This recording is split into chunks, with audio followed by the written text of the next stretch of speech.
तो hello friends, कैसे हो सब। तो उम्मीद करता हूँ कि सब अच्छे खुशमस्त स्वस्थ होंगे, अच्छे से पढ़ रहे होंगे। तो आज जो है ना, हमारे साथ एक टीचर है, एमसीडी के टीचर हैं, जो दिल्ली के अंदर अपनी जो है टीचिंग लेवल की सेवाएं दे रहे हैं। तो काफी सारे क्वेश्चन जो देखने को मेरे को मिलते हैं, उन सभी क्वेश्चनों का आज आपको रिप्लाई मिलने वाला है। मैंने कहा कि एक टीचर ही जो उस डिपार्टमेंट में वर्क कर रहा है, वही जो है ना आंसर आपको एक अच्छे तरीके से देता है। तो चलिए, काफी सारे उनसे सवाल करेंगे। तो चलिए मिलते हैं। जो है हमारे साथ आज के जो हमारे मेहमान है, वो है शेखर जी। तो हेलो शेखर जी। हेलो आशु सर। कैसे हो आप? बहुत बढ़िया सर, कैसे हो आप। मैं बहुत बढ़िया हूँ बस। और ठीक चल रहा है। ठीक है सर। तो एक क्विक इंट्रोडक्शन दे देंगे आप आपकी, ताकि जो है ना जो भी हमें देख रहे हैं वो एक रिलेट कर पाए इन चीजों को ना। मेरा नाम शेखर है और मैं एमसीडी में इस टाइम जॉब कर रहा हूँ। और इससे पहले मैं चंडीगढ़ एडमिनिस्ट्रेशन में जॉब करता था। तो इस टाइम मैं एमसीडी में एक टीचर हूँ और अपनी जॉब कर। बहुत बढ़िया, बहुत बढ़िया। बहुत ही अच्छी बात है, गवर्नमेंट जॉब में हो आप। तो चलिए, कुछ सवाल हैं जो काफी जो है ना हमारे यूट्यूब चैनल पे मिशन DSSS पे आते रहते हैं, और एप्लीकेशन में भी, जैसे कोर्स हम टीएसटी और पीएचडी मैथमेटिक्स से रिलेटेड कोर्स वगैरह हम चलाते हैं। तो काफी सवाल है जो आपसे हम करेंगे, उसके वन बाय वन करके आपसे आंसर चाहेंगे, ताकि जो है ना जो भी व्यूअर्स हैं, उनके माइंड में जो भी सवाल चलते रहते हैं, उन सभी का जो है ना आज आंसर मिल जाना चाहिए। ठीक ठीक है। है। बिल्कुल। तो ओके। आप आए हमारे मंच पे, तो उसके लिए बहुत बहुत तहे दिल से थैंक यू सो मच। तो आपका जो कीमती टाइम था, आपने निकाला हमारे लिए। तो चलिए, पहला जो सवाल है ना, वो मेरा ये है कि एक एमसीडी क्या है और डीएसएसबी क्या है। ऐसे जितने भी बोर्ड है दिल्ली के अंदर, जो अलग अलग लेवल की जो है ना रिक्रूटमेंट करते हैं, उनमें सबसे बड़ा कंफ्यूजन है स्टूडेंट्स को कि किस में अप्लाई किया जाए। हर कोई यही समझता है कि डीएसएसबी सब कुछ है, या कुछ कुछ लोग ये समझते हैं कि एमसीडी ही निकालती है सिर्फ पोस्टिंग, और अलग अलग आपको सब पता है। तो उसके बारे में थोड़ा जो है ना क्लैरिफिकेशन चाहिए। एक्चुअली क्या है कि कई लोग बोलते हैं कि डीएसएसबी और डीओई डीएसएसबी और एमसीडी की वैकेंसी है, लेकिन एमसीडी और डीएसएसबी की कोई वैकेंसी नहीं होती। दिल्ली में जो भी परमानेंट वैकेंसी निकलती है वो उसका काम निकालने का डीएसएसपी का। जैसे कि ठीक है। हरियाणा में अगर हम बात करें तो वो हरियाणा में जो गवर्नमेंट जॉब निकालने का काम है वो एचएसएससी का है। इसी तरह ठीक है। अगर दिल्ली की हम बात करेंगे तो वो काम डीएसएसबी को सौंप रखा है। ठीक है। ठीक है। अब डीएसएस भी कई तरह की वैकेंसीज निकालता है जिसमें क्लरिकल ऑफिसर, टीचिंग, सभी तरह की जॉब्स इन कंप्लीट है इसमें। अब अगर हम बात करें एमसीडी की, तो एमसीडी एक लोकल बॉडी है दिल्ली गवर्नमेंट की। इसी तरह और भी लोकल बॉडीज हैं जैसे कि न्यू दिल्ली म्यूनिसिपल काउंसिल है और दिल्ली कैंटोनमेंट बोर्ड है। ये सारी लोकल बॉडीज होती हैं दिल्ली गवर्नमेंट की। अब इनमें ठीक जो है। दिल्ली गवर्नमेंट की वैकेंसी होती है उसको हम बोलते हैं डीओई, जो नाम इतना प्रचलन में नहीं है।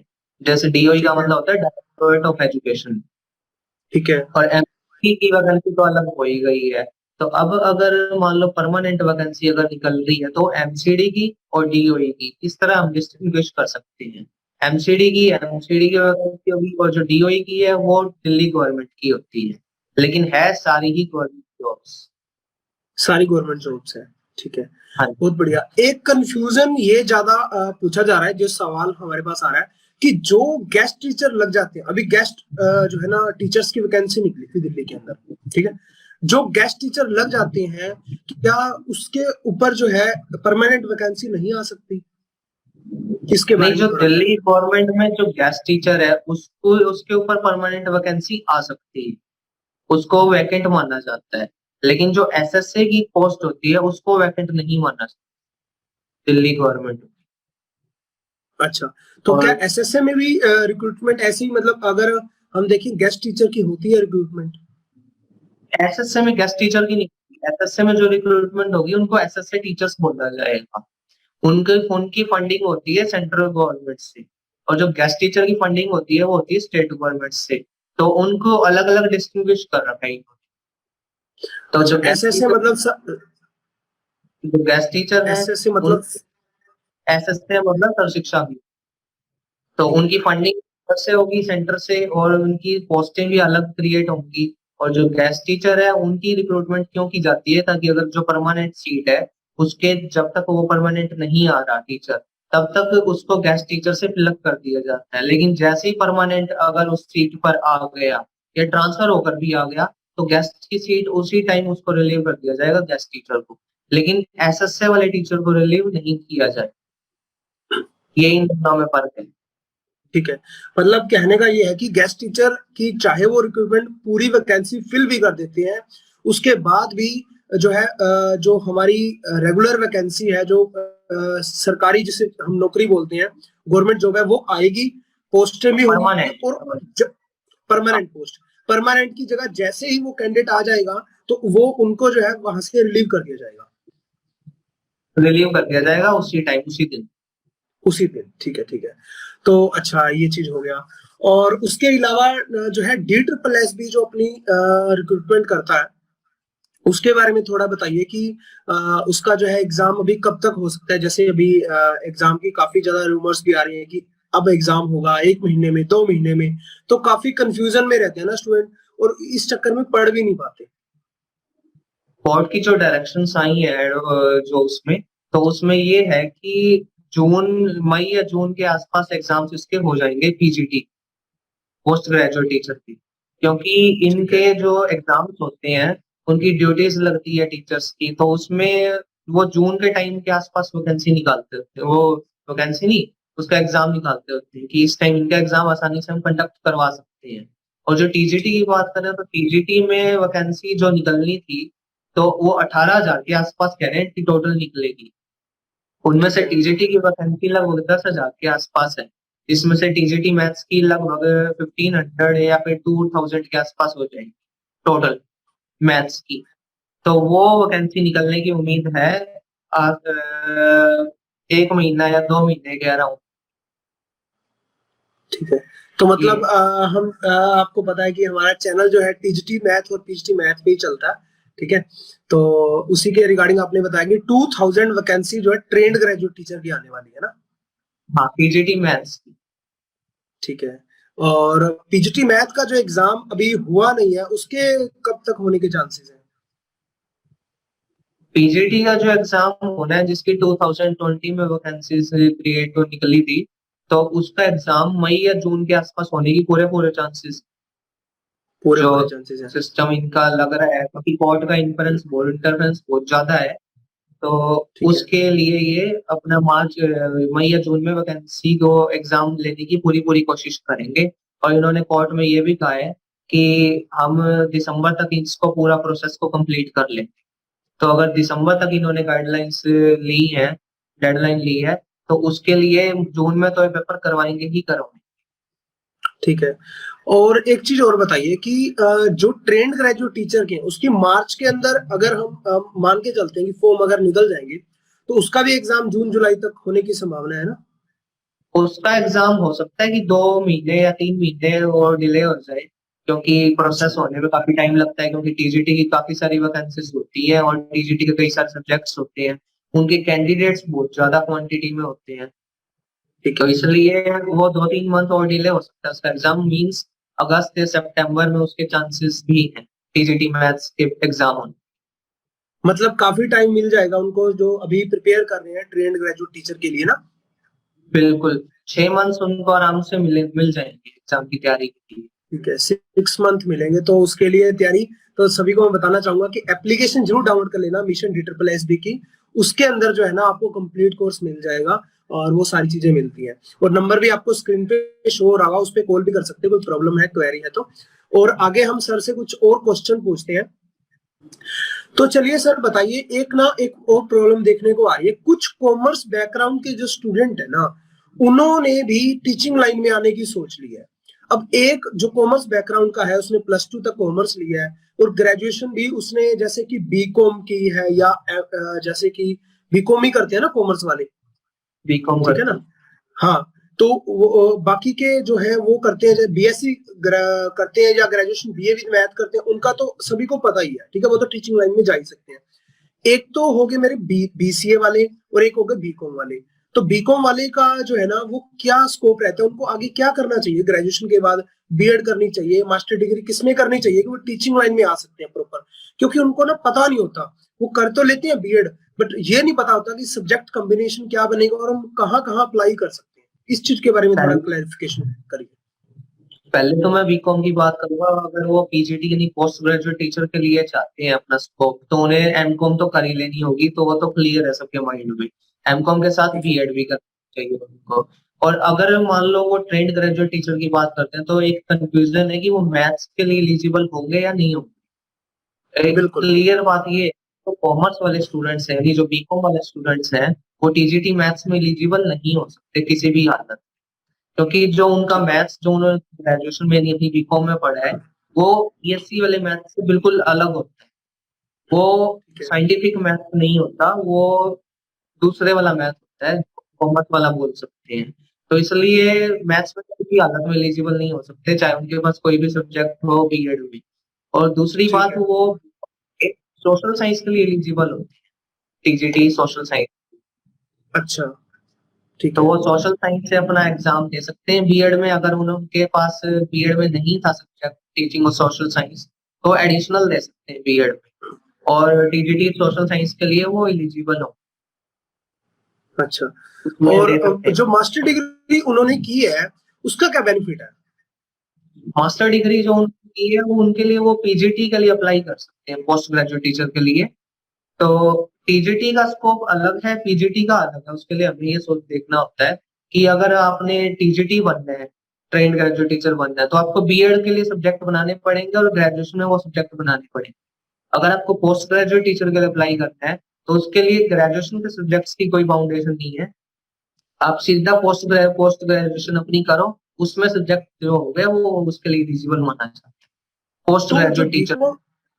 जो बीकॉम वाला स्टूडेंट है, अगर उसने पोस्ट ग्रेजुएशन एमएससी मैथ में करनी है, मास्टर मैथ के अंदर करनी है, तो वो कर सकता है? बीकॉम वाला हम्म। बीकॉम वाला एमएससी मैथ नहीं कर सकता। तो उसके फिर क्या मास्टर डिग्री के बाद पीजीटी के कौन से सब्जेक्ट ऐसे हैं जो उसके लिए बनेंगे, और वो अगर वो एमकॉम करेगा तो? बीकॉम वाला हम्म। बीकॉम वाला अगर मान लो वो अपनी पोस्ट ग्रेजुएशन जिस भी सब्जेक्ट में करता है, मान लो किसी आर्ट्स के सब्जेक्ट में कर, पॉल साइंस में कर, सोशियोलॉजी में कर लेता है, तो वो पोस्ट ग्रेजुएट टीचर उसी सब्जेक्ट के लिए एलिजिबल हो जाएगा। ठीक है। और अगर मान लो एमकॉम करता है, तो वो पोस्ट ग्रेजुएट टीचर उसके लिए कॉमर्स के लिए एलिजिबल होगा, लेकिन वो मैथ्स में नहीं कर सकता, क्योंकि मैथ्स में करने की एलिजिबिलिटी ये है कि आपके पास ग्रेजुएशन में साइंटिफिक मैथ्स होना चाहिए, जो बीए और बीएससी वालों के लिए। मतलब कहने का ये है, अगर कोई पीजीटी मैथमेटिक्स टीचर बनना चाहता है तो उसके लिए दो ही चीजें हैं, या तो वो बीए विद मैथ होना चाहिए, हाँ, ठीक है, तीनों या साल बीएससी ग्रेजुएशन मैथ्स में, होना चाहिए, नॉन मेडिकल। हाँ, या बीएससी होना चाहिए विद मैथ, हाँ, नॉन मेडिकल। है ना? दो चीजें होगी। उसके बाद मास्टर डिग्री मैथ के अंदर करेगा तो वो जो है आगे पीजीटी मैथमेटिक्स के लिए जो है आगे जा सकता है। बिल्कुल। ठीक है। और टीजीटी मैथमेटिक्स में भी ऐसा ही है, टीजीटी उसके लिए बीएड? मैथमेटिक्स के लिए, टीजीटी मैथमेटिक्स अगर आपने बनना है, तो आपके दो सब्जेक्ट काउंट होते हैं।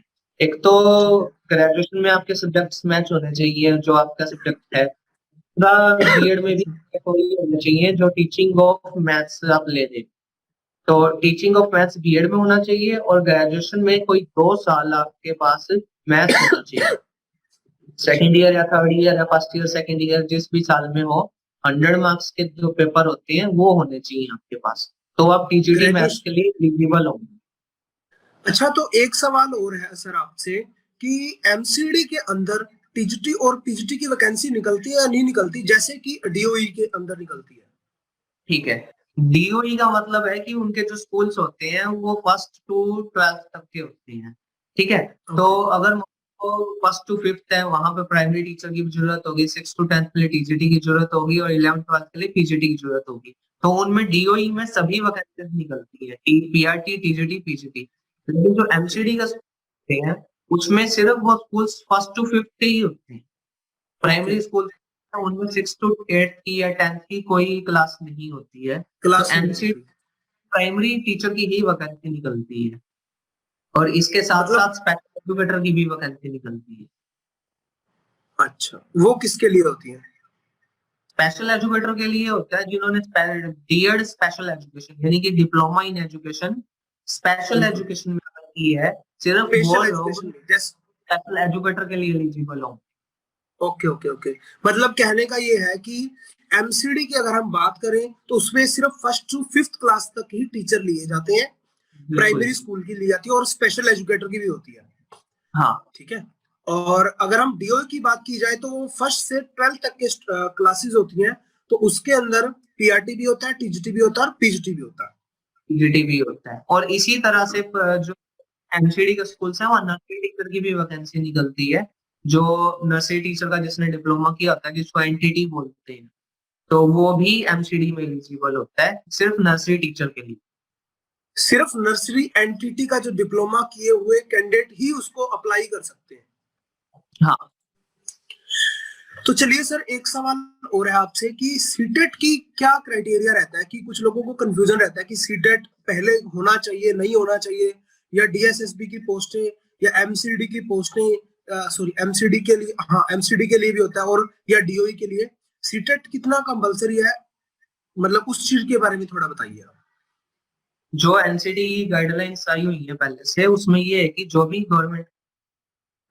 गवर्नमेंट स्कूल्स में प्राइवेट रिकॉग्नाइज्ड स्कूल में टीचर्स लगेंगे उनके लिए सीटेट कंपलसरी है। यानी first to okay eighth class अगर जो टीचर टीच करेगा उसको सीटेट का जो पास होना भी चाहिए उसका, यानी कि फर्स्ट टू फिफ्थ अगर है टीचर तो उसके लिए लेवल 1 क्लियर होना चाहिए उसका। अगर टीचर जो ओके कैंडिडेट है वो 8th अगर टीच करना चाहता है यानी टीजीटी के लिए अप्लाई करना चाहता है तो उसके लिए लेवल 2 होना चाहिए। ओके। और लेवल लेवल 1 3 और का लेवल सीटेट 2। तो होता ही नहीं है। लेवल 3 का सीटेट होता ही नहीं है, वो सिर्फ हरियाणा में है कि लेवल 3 पीजीटी के लिए होता है। ओके। दिल्ली में, चंडीगढ़ में या यूनियन टेरिटरीज में ऐसी कोई भी चीज नहीं है कि लेवल 3 हो जिसके लिए। पीजीटी के लिए मतलब अगर आप दिल्ली के जो भी एग्जाम्स है उसमें सीटेट कंपलसरी है अपना, लेवल 1 और लेवल 2 कंपल्सरी के है, लिए। लेवल 1 और लेवल 2। पीजीटी के लिए ओके कोई ओके सीटेट। ओके। तो चलिए सर, एक और सवाल है, काफी सवालों की बौछार लगाई हुई है आपके ऊपर हमने। तो एक और सवाल ये है कि टीजीटी और पीजीटी मैथमेटिक्स के लिए, चाहे किसी भी सब्जेक्ट के लिए, डी ट्रिपल एस बी के अंदर इंटरव्यू होता या नहीं होता, और एमसीडी और डीओई का भी क्लियर कर देना साथ साथ। ठीक है। एम्स दिल्ली की जो वैकेंसीज निकलती है इनमें अगर आप डिस्ट्रिक्ट लेवल की अगर जॉब वो करना चाहते हो यानी टायर 3, सिर्फ टायर 3 में इंटरव्यू होता है और किसी भी पोस्ट में इंटरव्यू नहीं होता। जैसे कि पीआरटी टीजीटी पीजीटी की बात करेंगे तो इसमें इंटरव्यू नहीं होता है, इसमें सिर्फ एक एग्जाम होगा। पीआरटी और टीजीटी के लिए 200 मार्क्स ओके। का एग्जाम और पीजीटी के लिए 300 मार्क्स का एग्जाम होगा। इसमें इसकी मेरिट बनाई जाएगी, जो ऊपर के कैंडिडेट्स होंगे उनकी सिलेक्शन हो जाएगी। इंटरव्यू का इसमें कोई भी लेना देना नहीं होता टीचिंग लेवल की जॉब। मतलब सारा का सारा जो है नेगेटिव मार्किंग भी आती है, जैसे आपने पेपर के अंदर देखा। नेगेटिव मार्किंग ठीक है। होगी। और ऑनलाइन एग्जाम होते हैं, तो इसीलिए हम बोलते हैं mission D triple S B application के ऊपर ना आप वो टेस्ट सीरीज लगाया करो बार बार, उसके अंदर हमने क्वेश्चन के अंदर नेगेटिव मार्किंग भी लगाई हुई है। आपको टाइम मैनेज का पता चलेगा, और साथ ही साथ जो है ना आपको पता चलेगा उस टाइम बाउंडेशन के अंदर आप टेस्ट को कंप्लीट कर भी पाते हो या नहीं पाते हो। ठीक है। कई बार क्या होता अच्छा, है कई बार क्या होता है कि कैंडिडेट्स बोलिए जो बोलिए। है वो कैंडिडेट्स क्या है कि जो सारे क्वेश्चन वो अटेम्प्ट कर देते हैं, जिससे क्या होता है कि उनको आइडिया होता नहीं है और उनके नेगेटिव मार्किंग के चक्कर में बहुत सारे नंबर कट जाते हैं। जो उन्होंने सही किए होते हैं वो भी नंबर वो कम हो जाते हैं। तो इसलिए क्या है कि टेस्ट बिल्कुल सीरीज जरूरी होती है। जो मिशन डीएसएसबी बिल्कुल में बिल्कुल। एक कैंडिडेट रियल सिचुएशन में एग्जाम कर सकता है। Okay okay. एक और सवाल है सर आपसे केवीएस के लिए, केंद्रीय विद्यालय संगठन के लिए, केवीएस के अंदर जो पोस्टें निकलती हैं, जो उसके लिए टीजीटी मैथमेटिक्स हो चाहे वो पीजीटी मैथमेटिक्स हो, उसके लिए क्या क्राइटेरिया रहता है? कि कुछ कैंडिडेट ऐसे हैं जो ग्रेजुएशन बीए विद मैथ है, उनको बड़ी कंफ्यूजन है कि हम टीजीटी में जा सकते हैं या पीजीटी में जा सकते हैं, उसके लिए थोड़ी सी क्लैरिफिकेशन चाहिए आपसे। केवीएस में जो वैकेंसीज निकलती है पीजीटी मैथ्स की उसमें सिर्फ बीएससी नॉन मेडिकल वाले एलिजिबल होंगे, यानी कि जिनके पास ओके मैथ्स केमिस्ट्री और फिजिक्स थे, या कंप्यूटर भी हो सकता है वो। इनमें से जो सब्जेक्ट है नॉन मेडिकल के वो लोग एलिजिबल होंगे, यानी बीए विद मैथ्स वाले एलिजिबल नहीं होते केवीएस में, टीजीटी मैथ्स के लिए, ठीक है। और जो पीजीटी की बात करें तो पीजीटी में वही है एलिजिबिलिटी कि अगर आपके पास पोस्ट ग्रेजुएशन आपने मैथ्स में की हुई है और साथ में बीएड अगर आपकी है तो आप पीजीटी मैथ्स के लिए एलिजिबल हो केवीएस में। चाहे वो कैंडिडेट बीए विद मैथ है, कोई फर्क नहीं पड़ता उससे। चाहे हाँ पीजीटी के लिए चाहे वो बीए विद मैथ्स हो, कोई दिक्कत नहीं है। अगर आपने ग्रेजुएशन की हुई मैथमेटिक्स में और बीएड तो आप पोस्ट ग्रेजुएट टीचर सीधा लग सकते हो, लेकिन टीजीटी मैथ्स नहीं लग सकते डायरेक्टली केवीएस में। Okay okay sir, thank you. तो चलिए सर, नेक्स्ट जो हमारा सवाल है वो ये है कि 40% का DSSB के अंदर ना क्राइटेरिया होता है, पीआरटी हो, टीजीटी हो, चाहे वो पीएचडी हो, तीनों के अंदर। तो किस किस में जो है कंपलसरी है 40% का अलग अलग पेपर में? और ये भी साथ साथ कंफ्यूजन दूर कर देना कि पेपर एक होगा या दो पेपर होंगे, टायर 1 टायर 2, ये क्या रहता है सारा, उसको थोड़ा सा बताइए। ठीक है, सबसे पहले तो ये बताता हूँ कि जो पीआरटी और टीजीटी की जो वैकेंसीज होती हैं उसमें आपको पार्ट ए और बी, यानी पार्ट ए में होता है जनरल जो पेपर्स होते हैं, जनरल सब्जेक्ट्स आते हैं, इंग्लिश हिंदी जीके ये सब्जेक्ट्स आते हैं। और पार्ट बी में होता है सब्जेक्ट स्पेसिफिक, जैसे कि पीआरटी की बात करें तो उसमें 100 मार्क्स की साइकोलॉजी या टीचिंग एप्टीट्यूड आएगा, या टीजीटी की बात करें स्पेसिफिक तो पार्ट में। स्पेसिफिक पार्ट में। तो टीजीटी की ओके बात करें ओके। तो उसमें 100 पार्ट बी में 100 मार्क्स में आपका मैथ्स का पोर्शन आएगा, जो मैथ्स के क्वेश्चन आएंगे। तो पीआरटी और टीजीटी में आपको दोनों पार्ट्स में 40-40 मार्क्स लेने कंपलसरी है, यानी 40 मार्क्स पार्ट ए में और 40 मार्क्स पार्ट बी में। यानी कि अगर आपके मान लेते हैं 100 मार्क्स आ जाते हैं दोनों को मिलाकर, लेकिन अगर एक पार्ट में 39 भी मार्क्स हैं तो आप एलिजिबिलिटी में कंप्लीट नहीं हो पाओगे, आप आउट हो जाओगे कंपटीशन से। यानी आपको मतलब दोनों पार्ट में 40 मार्क्स लेने जरूरी है।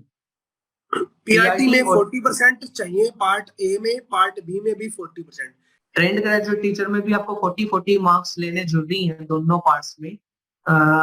लेकिन पीजीटी की बात करें तो पीजीटी में सेक्शनल कट ऑफ नहीं है, ठीक है। इसके लिए आपको 300 मार्क्स का एग्जाम होगा, 300 मार्क्स का एग्जाम होगा, उसमें आपको 40% लाने कंपलसरी है, यानी कि 120 मार्क्स।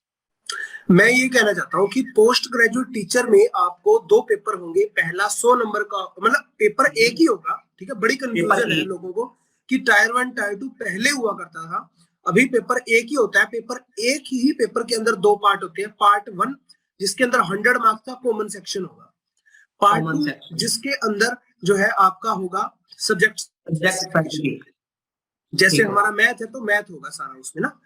हाँ। और उसके दोनों के को मिलाकर के 40% लेनी है, 120 में।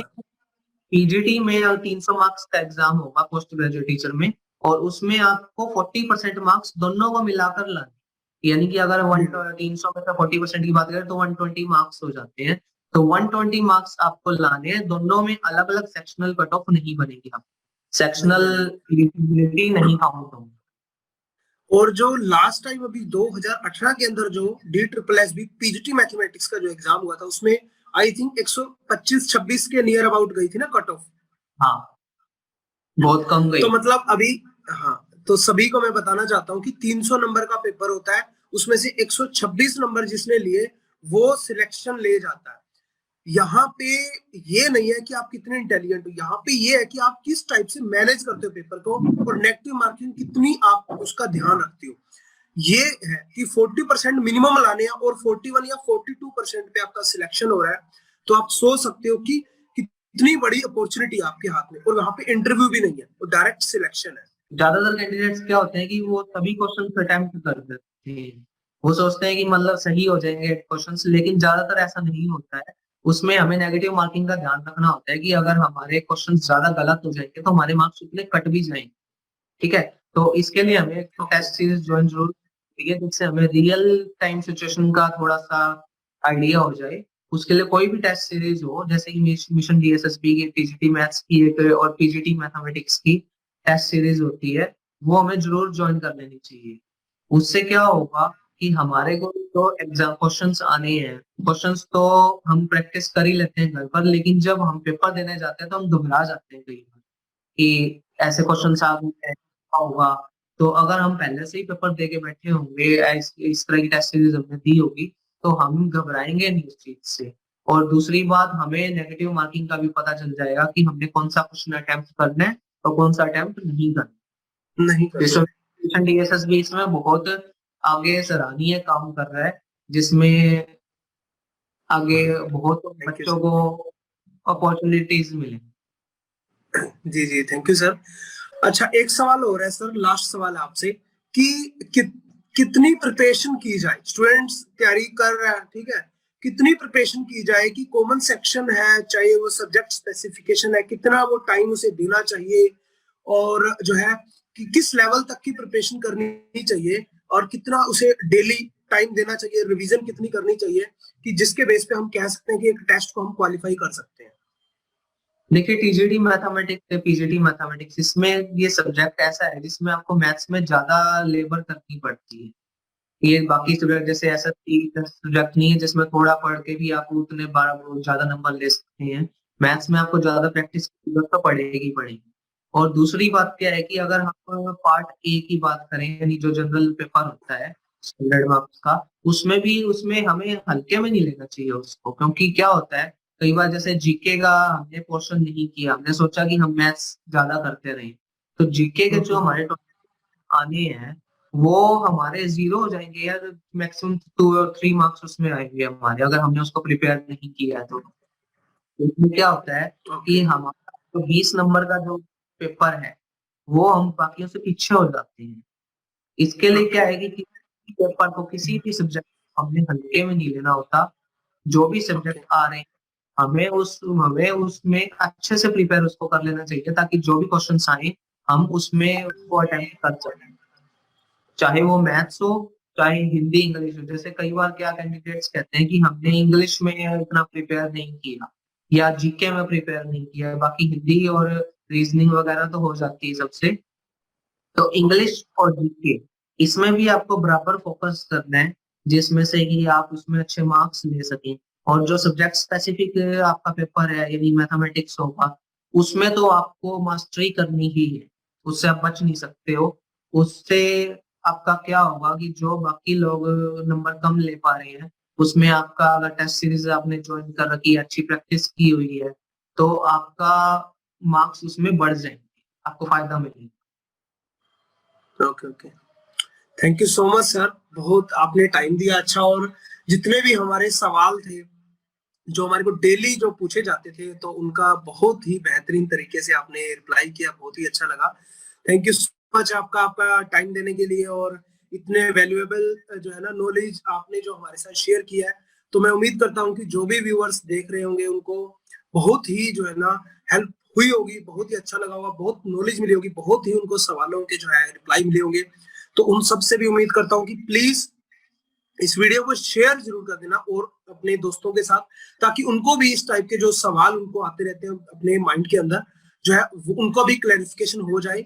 और बाकी के जो भी आपके नए सवाल रहेंगे, अगर कुछ भी आपका रह जाता है डाउट, ठीक है, क्योंकि जो सवाल क्या है, नेवर एंडिंग प्रोसेस है, क्वेश्चन तो आएंगे ही माइंड के अंदर, ठीक है ना। तो उसके लिए मैं बोलूंगा कि कमेंट सेक्शन में जाकर के जो आप रिप्लाई कर सकते हो, और आपको मोबाइल नंबर भी मिल जाएगा और एप्लीकेशन का जो है लिंक भी मिल जाएगा। एप्लीकेशन भी डाउनलोड करके जो है वहां से टेस्ट सीरीज भी ले सकते हो। कंप्लीट कोर्स चल रहा है हमारा, video lecture, PDF file, test series, full length test series, previous paper solutions, all India level के प्रीवियस पेपर सॉल्यूशंस, और डेली डाउट सेशन होता है। तो वो सारी चीजें वहां से आप ज्वाइन कर सकते हो, ठीक है। तो चलिए, thank you so much Shekhar ji. Shekhar sir, आपने जो है इतना अच्छा टाइम दिया, और वो सारी चीजें, वैल्यूएबल चीजें जो है आपने बताई, और मैं उम्मीद करूंगा कि सभी को बहुत ही अच्छा लगेगा, और बहुत ही नॉलेज जो है ना इससे मिलने वाली है। बहुत ही इंस्पायरिंग वीडियो जो है ना ये होने वाली है एंडिंग तक, जो भी अभी तक इसको एंडिंग तक देख रहे हैं। Thank you so much sir. मैं आपको शुक्रिया करना चाहूंगा कि आपने मुझे इस प्लेटफॉर्म पे बुलाया और मुझे इस लायक समझा, उसके लिए शुक्रिया। नहीं, बिल्कुल सर, आप गवर्नमेंट जॉब के अंदर है तो आपको जो चीजें ज्यादा पता रहती है, ठीक है ना। हम कंटेंट क्रिएट करते हैं, बट वो सारे सवालों के जो जवाब है ना, वो एक्यूरेट जो जवाब है, आपसे सुनने के बाद वो क्लियर हो गए होंगे, अब इधर उधर भटकेंगे नहीं है। बिल्कुल sir, thank you so much. Okay.